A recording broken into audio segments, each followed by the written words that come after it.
لیکن اب بھی لوگ ایسے ہیں جو، میں یہ نہیں کہتا کہ اب میں یہ کہہ رہا ہوں تو آپ اس پر عمل کریں، میں ایک بات بتا رہا ہوں کہ وہ ہم کیا ہیں، اللہ نے ایک جو عزت اچھے لوگوں کے حوالوں سے اور اپنے محض فضل سے جو دی ہوئی ہے، ہم تو اس قابل نہیں ہیں، لیکن لوگ یہ کہتے ہیں، پرانے لوگ ہمارے یعنی دستبوسی کرتے ہیں، عزت کرتے ہیں، تو آج کے جو تعلیم یافتہ اور جدید سائنس پڑھے ہوئے، انگریزی پڑھے ہوئے، وہ ہیلو، وہ کہتے ہیں ڈیڈی یہ کیا آپ اٹھتے ہیں، یہ پیر صاحب آتے ہیں، صاحبزادے آتے ہیں، ان کے چھوٹے چھوٹے بچوں کو آپ چومتے ہیں، ان کی عزت کرتے ہیں، ڈیڈی ہمیں اچھا نہیں لگتا، آپ اتنے بزرگ ہیں، 70 سال آپ کی عمر ہے اور آپ ان کے قدم چوم رہے ہیں۔ یہ ہمارے سامنے ہوتا ہے۔ میں لندن میں جاتا ہوں، وہاں ہمارے پرانے 4 پشتوں کے مرید جو ہیں، جب ہم سے اس طرح ملتے ہیں تو ان کی بیٹیاں، ان کے بچے ان پر اعتراض کرتے ہیں، میرے منہ پر کیا انہوں نے۔ تو انہوں نے یہ کہا جناب، انہوں نے کہا جی پیر کی کیا ضرورت ہے، کیا ہم آپ کے بغیر ہدایت نہیں پا سکتے، آپ کا ہونا ضروری ہے؟ لڑکی نے سوال کیا، 2 گھنٹے اس نے سوال کیے مجھ پر، میں نے اس کو جواب دیا، میں نے کہا اگر آپ ہمارے بغیر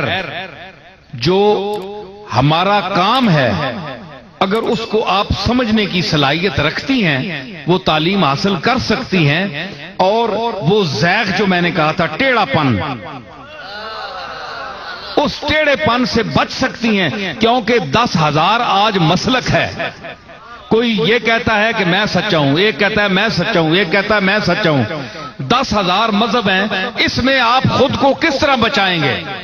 اگر آپ میں صلاحیت ہے تو پیر کی کوئی ضرورت نہیں، ماشاءاللہ آپ خود چلیں، ہماری کوئی ضرورت نہیں۔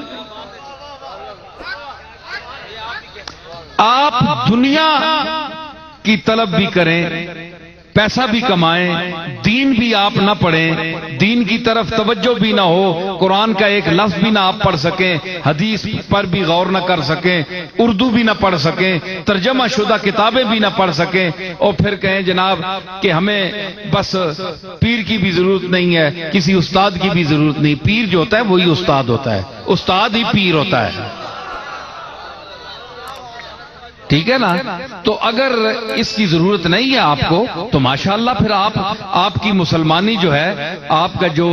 ایمان کا مقام ہے، آپ خود سمجھ سکتے ہیں کہ آپ کتنے یعنی علم میں آپ کو رسائی حاصل ہے، آپ کسی مسئلے پر بحث کر سکتی ہیں، آپ کسی مقام پر کوئی بات کر سکتی ہیں، کسی قرآن کی آیت کی تشریح کر سکتی ہیں، کسی کو کوئی عقیدہ سمجھا سکتی ہیں، کسی کے اعتراضات کا جواب کوئی دے سکتی ہیں۔ تو کہنے لگی اتنی ہماری تعلیم تو نہیں، ہم تو انگریزی پڑھی ہیں۔ میں نے کہا پھر اسی لیے اگر اللہ رسول کی بات پوچھنی ہو تو چاہے استاد صاحب سے پوچھ لو یا اپنے پیر سے پوچھ لو، بس یہی ہے، اور پیر بھی وہی ہے جو اللہ رسول کی بات بتا سکے، ورنہ گونگے پیروں کا کوئی فائدہ نہیں ہے۔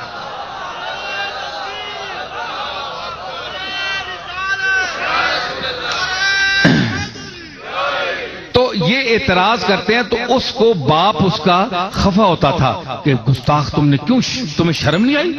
تم نے کیوں گستاخانہ انداز میں ہمارے پیروں سے یہ بات کی؟ تو میں اس کو خفا ہوتا تھا کہ آپ چپ کریں، اس کا ایک نیا ذہن ہے، یہ تعلیم ان کی یہی ہے، پھر ملک برطانیہ ہے، وہاں آزادی ہے، سوچ الگ ہے،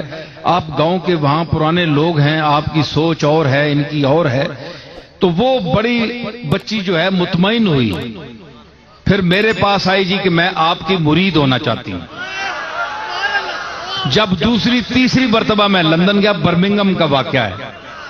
تو میں نے کہا تمہیں مرید ہونے کی کوئی ضرورت نہیں ہے، تم پہلے اچھی طرح بات کو سمجھو، دیکھو۔